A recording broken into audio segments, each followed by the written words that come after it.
Bharat, England మధ్య జరుగుతున్న 5 మ్యాచ్ల టీ20 సిరీస్లో భాగంగా మంగళవారం రాజ్కోట్లోని నిరంజన్ షా స్టేడియంలో మూడో మ్యాచ్ జరుగుతోంది.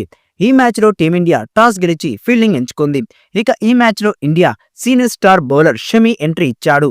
ఇక టాస్ ఓడి బ్యాటింగ్కి దిగిన ఇంగ్లాండ్ జట్టు భారత బౌలర్ల దెబ్బకు వణికిపోయింది.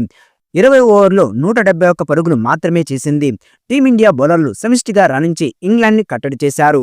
ఇక రెండో ఓవర్లోనే ఇంగ్లాండ్ మొదటి వికెట్ను కోల్పోయింది. ఫిల్ సాల్ట్ని రెండో ఓవర్లోనే పాండ్యా అవుట్ చేశాడు.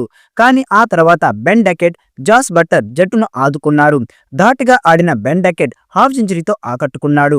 28 బంతుల్లోనే 51 పరుగులు చేశాడు. అందులో 7 4లు 2 సిక్స్లున్నాయి.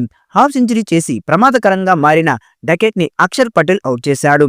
ఇక బట్లర్ను కూడా 24 పరుగులు చేసి వరుణ్ చక్రవర్తి బౌలింగ్లో అవుట్ అయ్యాడు.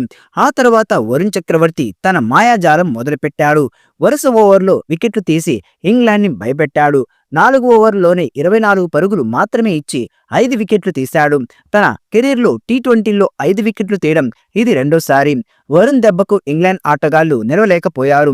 పాండ్యా కూడా 2 వికెట్లు తీయడంతో ఇంగ్లాండ్ భారీ స్కోర్ చేయలేకపోయింది. కానీ చివర్లో లివింగ్స్టోన్ కూడా ధాటిగా ఆడి సిక్స్లతో రెచ్చిపోయాడు. రవి బిష్ణు ఓవర్లో 3 సిక్స్లు కొట్టాడు. 24 బంతుల్లోనే 43 పరుగులు చేశాడు. అందులో 5 సిక్స్లు, 1 4 ఉన్నాయి.